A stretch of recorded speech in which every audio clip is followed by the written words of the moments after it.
श्री कृष्ण जी कहते हैं, मनुष्य का सबसे बड़ा मित्र और सबसे बड़ा शत्रु उसका अपना मन होता है। यदि मन को नियंत्रण में रख लिया जाए तो जीवन का हर निर्णय सही होता है और हर रास्ता सफल होता है।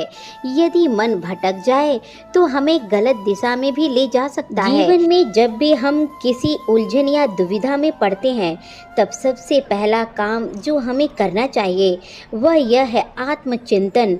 आत्मचिंतन का अर्थ है अपने भीतर झांकना, अपने मन से सवाल करना, अपने ही मूल्य और सिद्धांतों के अनुसार उत्तर खोजना।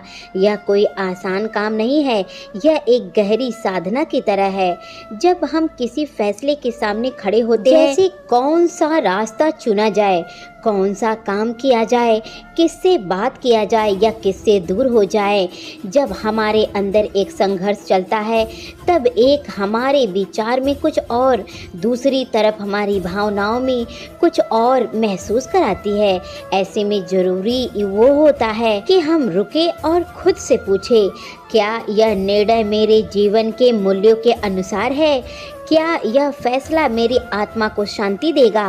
क्या मैं भविष्य में संतुष्ट हो पाऊंगी? महाभारत का प्रसंग, अर्जुन की दुविधा। जब अर्जुन युद्ध भूमि में खड़े थे तब उनका मन बुरी तरीके से उलझन में पड़ा हुआ था। उन्होंने अपने रास्ते, सबसे कर्तव्यों, अपने ही परिणामों को लेकर बहुत चिंता में पड़े थे। लेकिन सबसे बड़ी बात यह थी कि वह अपने ही भीतर के सत्य को पहचान नहीं पा रहे थे। श्री कृष्ण जी ने उन्हें आत्मचिंतन का मार्ग दिखाया। उन्होंने कहा, अर्जुन, अपने मन के भ्रम को छोड़ो और अपने धर्म को पहचानो। यह युद्ध केवल बाहरी नहीं है, यह तुम्हारे भीतर भी चल रहा है। आत्मचिंतन का अर्थ है केवल सोचना नहीं होता, यह मन को शांत करके अपने भीतर के उस दीपक को जलाना होता है जो हमें सच्चाई का रास्ता दिखाए। एक साधारण उदाहरण है, मान लीजिए किसी व्यक्ति के सामने दो नौकरियों का विकल्प है। पहली नौकरी में ज़्यादा पैसा लेकिन वहाँ अनैतिक काम करने पड़ सकते थे। दूसरी नौकरी ईमानदारी परंतु कम पैसे। यदि वह व्यक्ति केवल भौतिक सुख देखेगा तो पहली को चुनेगा, लेकिन यदि आत्मचिंतन करेगा तो उसे समझ आएगा कि आत्मसम्मान और सच्चाई पैसों से कहीं ज़्यादा महत्वपूर्ण है। अपने भीतर झांकना सीखो। हर बार जब जीवन में किसी चौराहे पर खड़े हो जाओ तब हमें अपने मन से सबसे गहरे कोने में झांकना चाहिए और पूछना चाहिए, क्या यह फैसला मेरी अंदर आत्मा को संतुष्टि देगा?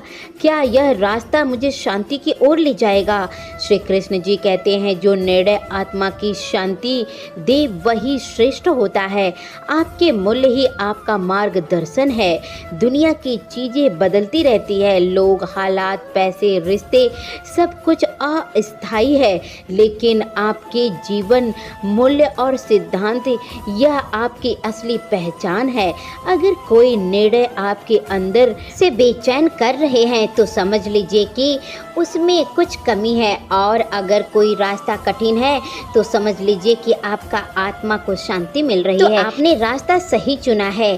श्री कृष्ण जी कहते हैं, हर कर्म का फल अवश्य मिलता है, चाहे वह आज मिले या भविष्य में मिले, लेकिन मिलता जरूर है। इसलिए कोई भी कार्य करने से पहले उसकी दिशा और उसका परिणाम दोनों समझ लेना चाहिए। जय श्री कृष्णा।